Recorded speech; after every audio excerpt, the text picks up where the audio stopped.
I, Barack Hussein Obama, do solemnly swear. I, Barack Hussein Obama, do solemnly swear. That I will execute the office of President to the United States faithfully. That I will execute the office of President of the United States. The office of President of the United States faithfully. And will, to the best of my ability. And will, to the best of my ability. Preserve, protect, and defend the Constitution of the United States. Preserve, protect, and defend the Constitution of the United States. So help you God. So help me God. The original Constitution, as well as the Civil War amendments, but I think it is an imperfect document, and I think it is a document that reflects some deep flaws in American culture, the colonial culture nascent at that time. And in that sense, I think we can say that the Constitution reflected a enormous blind spot in this culture that carries on until this day, and that it was a remarkable political document that paved the way for where we are now, and to say that it also reflected the fundamental flaw of this country that continues to this day.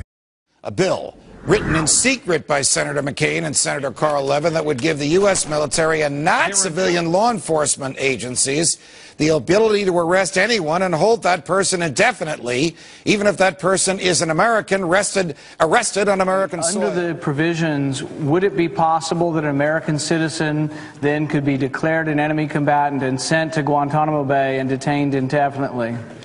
I think that as long as that individual, no matter who they are, if they pose a threat to the security of the United States of America, should not be allowed to continue that threat. And a little less than a year from now, we will be electing a Democratic president of the United States.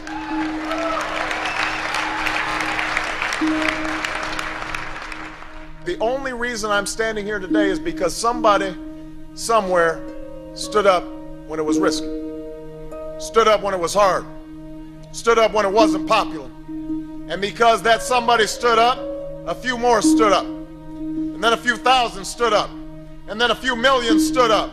And standing up with courage and clear purpose, they somehow managed to change the world. As president, I will end this war in Iraq. We will have our troops home within 16 months. I'll close Guantanamo. I will restore habeas corpus. I will finish the fight against Al-Qaeda.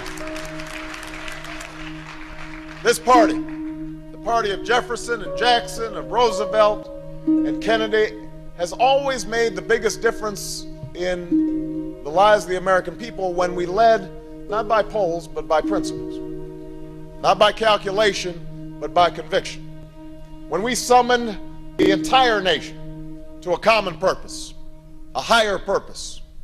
And I run for the presidency of the United States because that's the party America needs us to be right now.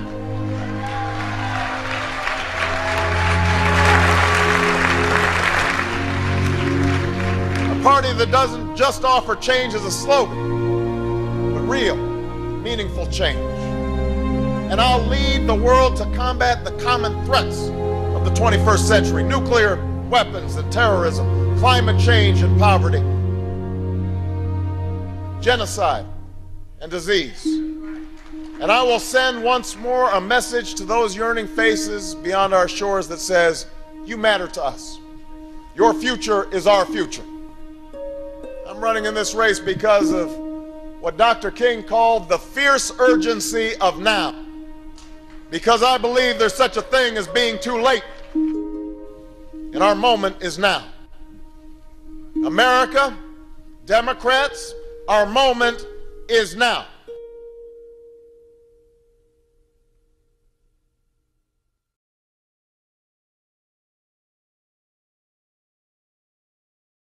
I love the idea of America. I love the idea of it all. I love the idea that, we saved the world from the Russians and we saved the world from the Nazis and that we're, the noblest and the most creative. I love the idea, but I don't see it in practice.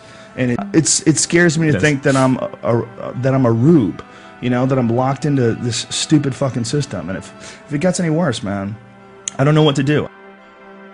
The saddest part of this tragedy is that all of these horrible changes are being done in the name of patriotism and protecting freedom. They are justified by good intentions while believing the sacrifice of liberty is required for our safety. Nothing could be further from the truth.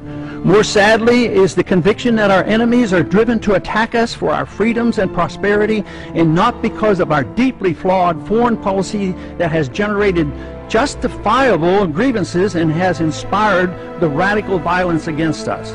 Without this understanding, our endless, unnamed, and undeclared wars will continue, and our wonderful experiment with liberty will end.